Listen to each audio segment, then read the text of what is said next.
This lesson covers section 5.6, or logarithms. Well, what are logarithms? Logarithms are a totally new kind of function. This is kind of exciting for me to teach, and I hope it's exciting for you to learn, because a lot of what we do in Algebra 2 seems like a repeat of Algebra 1, with more difficult numbers perhaps, but this is something totally new, so I hope you like it. Okay. Before getting into logarithms, let's just start with a quick review of inverse functions. So rather than using some formal procedure to find these inverses, I'm just going to explain it intuitively. Since inverse functions undo one another, the way you would undo plus 5 is minus 5. So those would be inverse functions.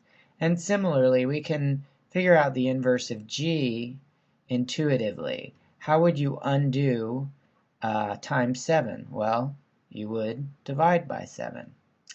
And then lastly, let's think about h of x equals x squared. In this particular case, you can somewhat define the inverse. The reverse of squaring is square root. There's a little complication on this one because it's really plus or minus square root of x, but that's not a function, so sometimes we gloss over the details and we just say that the inverse function is the square root of x. Okay, there's a quick review of inverse functions. Now let's consider the function f of x equals 10 to the power of x, or another way of writing that would just be y equals 10 to the x. Well, what would f inverse of x be for this one? Well, let's start by making a table.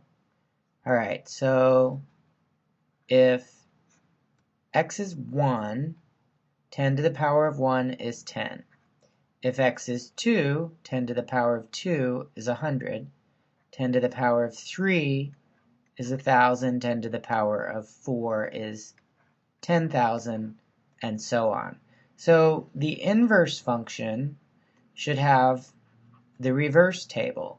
The 1, 2, 3, 4 are now y values, and the 10, 100, 1,000, and 10,000 are now the x values.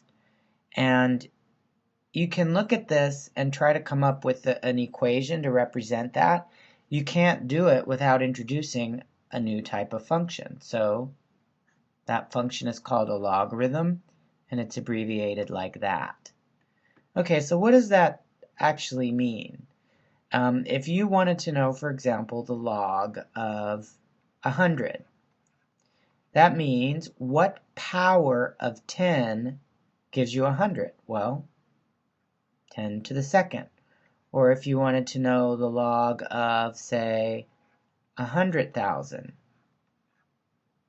that would mean what power of 10 gives you 100,000? And the answer would be 5, because 10 to the 5th is 100,000. Okay, those numbers are fairly easy to work with. What happens if you have something like this, log of 30? So we want to know the number that you raise 10 to get 30. Well, you can't figure it out in your head. 10 to the first is 10, 10 squared is 100. That's already too big. So on this one you have to use your calculator, and it'll give you an approximate answer. Find the log button on your calculator. It's on the left-hand row, or column rather. And if you do the log of 30, you're going to get about 1.477. You should double check that, and you should also note and check that that means 10 to the power of 1.477 should be about 30. Okay. Hope that makes sense. Now, let's consider logarithms for bases other than 10. So for example, suppose you had log base 2, you put the base down here, of say 8. Well, that means if you see that expression, that means what power would turn a 2 into an 8? And the answer is 3, and that's because 2 cubed, or 2 to the third power, is equal to 8. So again, the base is written small and low, and when you take the log of that base, you're asking what power of that base would give you the 8, which is the argument of the logarithm function. So in general, log base b of x equals y means that if you raise b to the power of y, you get x. It's pretty abstract. Let's look at another example with numbers. Suppose you have log base 5 of 15,625. Well, let's just think about the powers of 5. 5 to the first is 5. That's clearly not the answer. 5 squared is 25. 5 cubed is 125.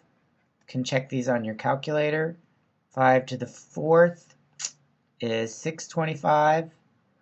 5 to the fifth is, I believe, 3,125. You should double check that. 5 to the sixth is 15,625, which means that the log base 5 of 15,625 is 6. And let me double check that because I was doing that from memory. 5 to the power of 6 equals, yep. Okay, so for your homework, please find the logarithm of each of these 6 problems below or in front of you. And you can use your calculator if you'd like, but please note that your calculator won't exactly give you the answer except for number 1, because the log button on your calculator is only doing log base 10. So for 2, 3, 4, 5, and 6, you can play around with bases and exponents, but you're going to have to be creative to find the answers. Okay, good luck. Have it ready next time.